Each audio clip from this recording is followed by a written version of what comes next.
आकाशवाणी नागपूर विणा डोंगरवार आपल्याला ठळक बातम्या देत आहे। केंद्रीय गृहमंत्री अमित शहा यांनी आज गुजरातमध्ये गांधीनगर इथं CBDC अर्थात केंद्रीय बँक डिजिटल चलन आधारित सार्वजनिक वितरण प्रणालीचं उद्घाटन केलं।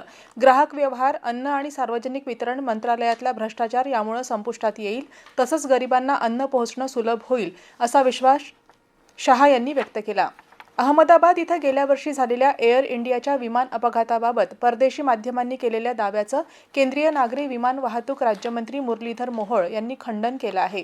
अपघाताचा तपास अद्याप सुरू असल्याची माहिती मोहोळ यांनी सांगली इथं बातमीदारांशी बोलताना दिली। या विमान अपघाताची चौकशी करणाऱ्या संस्थेनं अपघातासाठी वैमानिकांना दोषी ठरवल्याचा दावा इटलीतल्या एका दैनिकानं केला होता।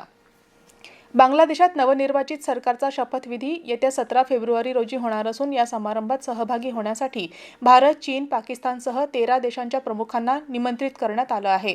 बांगलादेशात नुकत्याच झालेल्या 13व्या राष्ट्रीय संसदीय निवडणुकांमध्ये बांगलादेश नॅशनलिस्ट पार्टीच्या नेतृत्वातल्या युतीचा विजय झाला। राष्ट्रसंत तुकडोजी महाराज नागपूर विद्यापीठात प्रधानमंत्री उच्चतर शिक्षा अभियान पुरस्कृत उच्च शिक्षणातील सांस्कृतिक विविधता, संवेदनशीलता आणि सर्वसमावेशकता या विषयावर 3 दिवसीय कार्यशाळा आयोजित करण्यात आली आहे।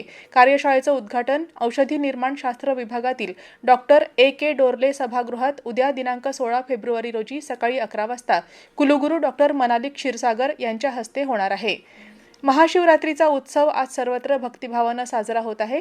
देशातल्या 12 ज्योतिर्लिंगांच्या ठिकाणांसह प्रमुख पुरातन शिवमंदिरात पहाटेपासूनच रुद्राभिषेक महापूजा करण्यात येत असून भाविक मोठ्या संख्येनं दर्शनासाठी गर्दी करत आहेत।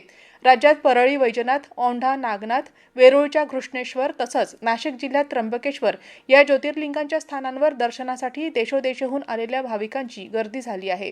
याबरोबरच हे बातमीपत्र संपलं। यानंतरचं ठळक बातमीपत्र आज रात्री 8:42 प्रसारित करण्यात येईल। नमस्कार।